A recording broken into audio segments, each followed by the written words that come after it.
Another one, Mr. Paco Entertainment presents Halimat Omowura. Ibi tá a tún gbórin Apala gbàre, ẹ̀kẹ́ ti sí. Ibi tá a tún gbórin Apala gbàre, ẹ̀kẹ́ ti sí. Apala náà rè lórí Rege, ẹ jẹ́ ká jó. Apala náà rè lórí hip hop, ẹ jẹ́ ká jó. Apala náà rè lórí R&B, ẹ jẹ́ ká jó. Anigilaja yín la iye Omowura, bàbá wa ni. Anigilaja yín la iye Omowura, bàbá mi ni. Ó ti forin sílẹ̀ fẹ́mi ṣàdíyà, kí ló tún ṣe? Ó ti forin sílẹ̀ fẹ́mi ṣàdíyà, kí ló tún ṣe? Ẹ wá gbọ́rọ̀ tó ṣẹlẹ̀ ọmọ jayéjayé, mo bẹ̀yìn gbogbo yín ẹ mọ̀kàn.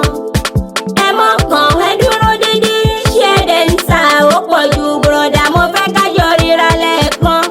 Ẹ̀rín ẹ̀lú ẹ̀ ń pèsè fún mi, mo fẹ́ wọ́n yọ sí ẹ lára. Ó ti ń fojú pè mí, ó ti pẹ́ mo ń bọ̀. Ẹ wá gbọ́rọ̀ tó ṣẹlẹ̀ ọmọ jayéjayé, mo bẹ̀yìn gbogbo yín ẹ mọ̀kàn. Ẹsẹ̀ tí máa mọ̀kàn ẹ dúró dédé, ṣé ẹ̀dẹ̀ ń ta ó pọ̀ ju bùrọ̀dá, mo fẹ́ kájọ ríra lẹ́ẹ̀kan. Ẹ̀rín ẹ̀lú ẹ̀ ń pèsè fún mi, mo fẹ́ wọ́n yọ sí ẹ lára. Ó ti ń fojú pè mí, ó ti pẹ́ mo ń bọ̀.